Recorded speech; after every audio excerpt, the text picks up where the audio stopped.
इससे पहले हेमा मालिनी ने न्यूज 18 इंडिया से खास बातचीत की। बीजेपी ने उन्हें तीसरी बार मथुरा से कैंडिडेट बनाया है। इस पर उनका क्या कहना है, आइए जरा हेमा मालिनी की बात सुनते हैं।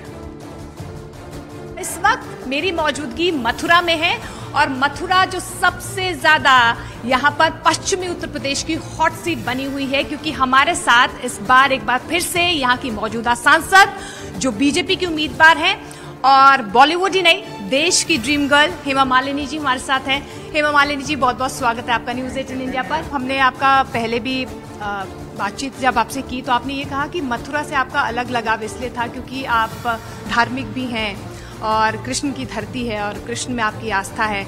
तो ये जो तीसरी बार आपको जब टिकट मिला तो आपको उम्मीद थी कि इस बार मिलेगा? मुझे इसलिए बनना था कि मेरा काफ़ी प्रोजेक्ट जो बना हुआ है वो करोड़ों का जो प्रोजेक्ट मैंने बनवाया है मेरी तरफ से, मैंने बोल के सब मिनिस्ट्री से वो सारा काम होना चाहिए। अगर मैं नहीं हूँ तो शायद नहीं होगा, सारा बंद हो जाता था। लाइक 84 कोस परिक्रमा के 11,000 करोड़ का काम है, वो मैं लेकर आई हूँ मथुरा के लिए। एंड रेलवे प्रोजेक्ट इतने हैं वो रुक जाएगा। So many roads, such a huge roads which are some 4,000 करोड़ों का है। अच्छा मैम, आप तीसरी बार अब चुनावी मैदान में जीत के हैट्रिक के लिए आप पूरी तरह से तैयार हैं? तैयार है। कैसे कैंपेनिंग में बाहर जाती है, अब वो हेजिटेशन तो नहीं होती लोगों के बीच जाने में? नहीं, कोई हेजिटेशन नहीं। I am so used to everybody, people are so sweet. हमारे ब्रजवासी बड़े अच्छे हैं, बहुत sweet and lovely people, lovely, nice to spend time with them. हाँ, अब आप I go to their houses also, सबके घर जाके आई।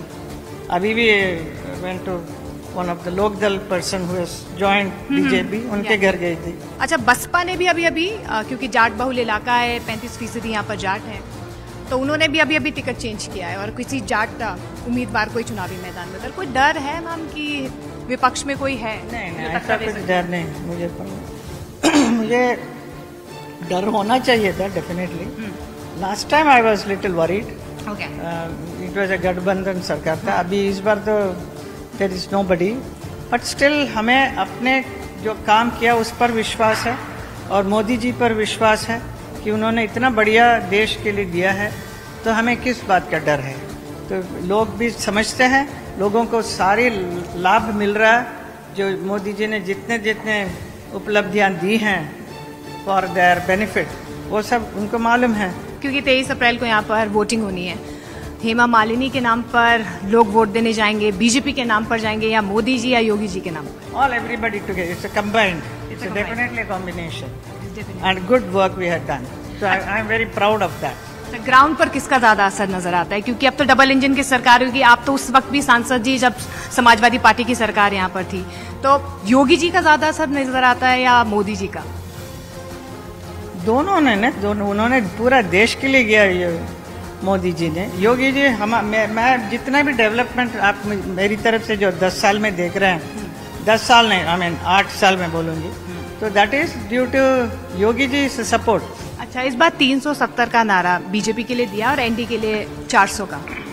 आपको लगता है जो नारा मोदी जी ने दिया है, जो गारंटी मोदी जी की है, उस गारंटी पर जनता भरोसा करेगी? जनता भरोसा कर रही है, करेगी, डेफिनेटली करेगी, because they are getting the benefit, ना, so I should not there.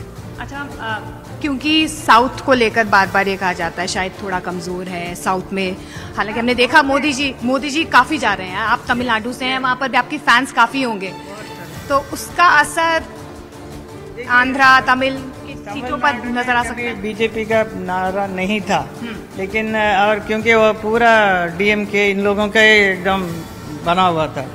अभी जब देश में, पूरा देश में योगी जी, मोदी जी इतना बेनिफिट दे रहे हैं, उपलब्धियां दे रहे हैं, डेवलपमेंट कर रहे हैं, तो व्हाई नॉट साउथ इंडियन ने क्या गुनाह किया? सो ना द साउथ पीपल अंडरस्टैंड कि उनके साथ क्या ना इंसाफी हो रही है। उनको कुछ नहीं मिल रहा है। डीएमके ने क्या किया? आई डोंट वांट टू से too much about them, but it is very sad condition. It is not the way. Saying कि वहाँ का mindset change हो रहा है? Yeah, completely mindset change, because our South Indian people also want all the development what is happening in the whole country. I was absolutely new when I came. I did not know anything, but I learned it. See, everybody learns. The whole life is to learn things.